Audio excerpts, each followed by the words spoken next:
The bill has passed. We can now officially say Republicans have passed their repeal of Obamacare, the repeal and replacement. Let's take a listen. From California, Mr. Royce, to suspend the rules and pass H.R. 1644 as amended, on which the ayes and nays are ordered. Clerk will report the title of the bill. H.R. 1644, a bill to enhance sanctions with respect to transactions related to North Korea and for other purposes. Question is, I've never heard them cheering, hey, hey, goodbye, na, na, na, na, na, na. I can't even do it. As we heard in the chamber just a moment ago, those are Republicans, and you know why they were doing that? They are sick of dealing with this. Third time they had to try to pass this alteration, repeal, whatever we're going to call it, of the Affordable Care Act.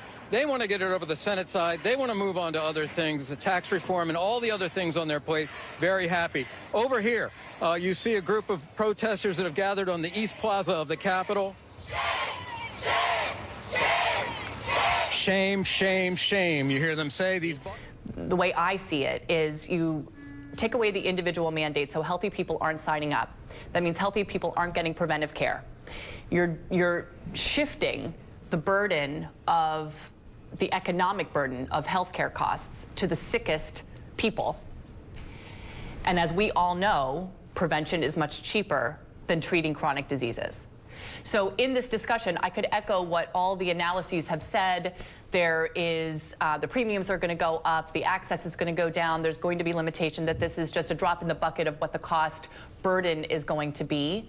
But I think the larger discussion that's not being addressed here are all the other things that we're not doing to make a dent in the healthcare costs in this country. Prescription drug coverage, all the layers between doctors and patients, such as insurers, et cetera. Dr. Torres, there is a lot of talk about this Upton Amendment, this $8 billion that's supposed to go to the high-risk pools, supposed to offset the costs of these pre-existing conditions.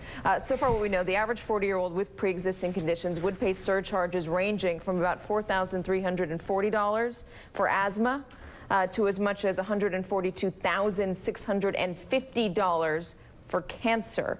The Upton Amendment provides $8 billion in federal funding. Is that enough? You know, most people are saying it's not enough because it's just a Band-Aid on a very big wound. And those numbers you bring up are from the Centers for American Progress. And earlier contributor was saying, you know, they're a very liberal think tank group, and so some people are looking at it cautiously.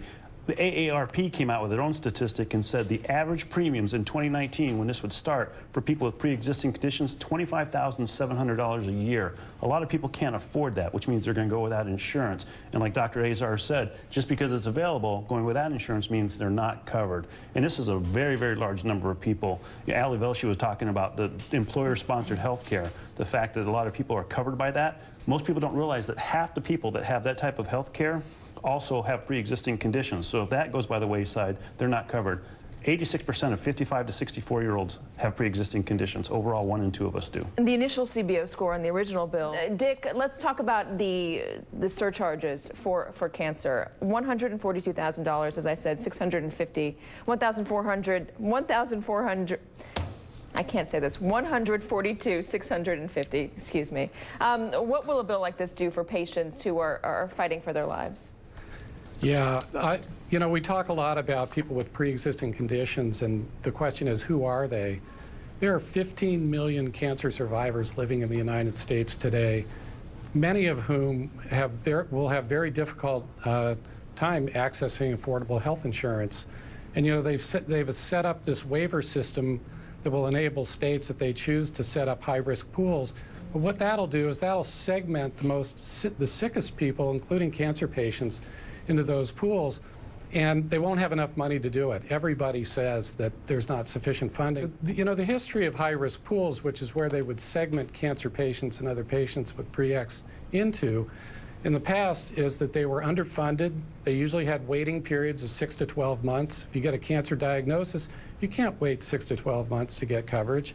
They generally had higher premiums than the private market, and they had waiting lists. So they're really not a solution for people with pre-existing conditions. What we need to do, and what has always worked, what works in the employer-based market, what works in Medicare, is you have everyone in the same market, sick people, healthy people, they support each other. That's the American way. That's the way we should be doing it in the private market. It's worked for the past 6 years. And you know, when this bill goes over to the Senate, we're going to change it, and hopefully it'll be more reasonable for patients. When the bill passes, if it does pass, what recourse are people with pre-existing conditions going to have? Ali Balshi is here with us as well. Ali, there's a little-known provision in this bill that is going to actually impact employer health care plans, not just those who aren't under their employer plans, but those who might have health insurance from a big corporation. Right, and that's most Americans, by the way. Most Americans get their health care through their work. Katie, about a month ago, you and I had a conversation about something called essential health benefits. And in one version of what the Freedom Caucus wanted, they wanted to take away the Obamacare requirement that these basic benefits are met. I think we may have a screen of them, but they're maternity, pregnancy, prenatal care, opioid addiction, mental health care, some prescription drugs, emergency care, things like that, right? Now, under the provisions of the American Health Care Act, and you got to dig and you got to really, weasel your way around to find this, but there are abilities, as you know, for states to get a waiver from the provisions of this. Now, if they get that waiver, they can also push people into high-risk groups, and they can allow insurers not to cover those essential health benefits. So there are many people who are sitting here saying, look, this pre-existing condition thing doesn't apply to me because I am employed and my insurer provides it. Your insurer may, if it is based or insures in a state that exercises one of those waivers, may be able to buy insurance that doesn't cover for those 10, 11 different essential health benefits, and you may find that you're not covered as a result of this. So Donald Trump just tweeted a few minutes ago that I'm watching the Democrats trying to defend the you can keep your doctor, you can keep your plan, and your premiums will go down Obamacare lie. This may end up being the thing that we end up talking about for years, that people with pre-existing conditions, whether employed or not employed and getting insurance on their own, may both face increased premiums. This is not going to be a guarantee that if you have a pre-existing condition that you will not see a massive, massive increase in your rates. The other thing is the bill did add $8 billion for the extra cost of insuring people with pre-existing conditions through these high-risk pools. Estimates by some conservative groups is that is 15 to 20% of the actual amount that is needed. Estimates by other groups is that it's 1 to 5%. So at best, the $8 billion is 20% of the extra cost of insuring people with pre-existing conditions, Kate.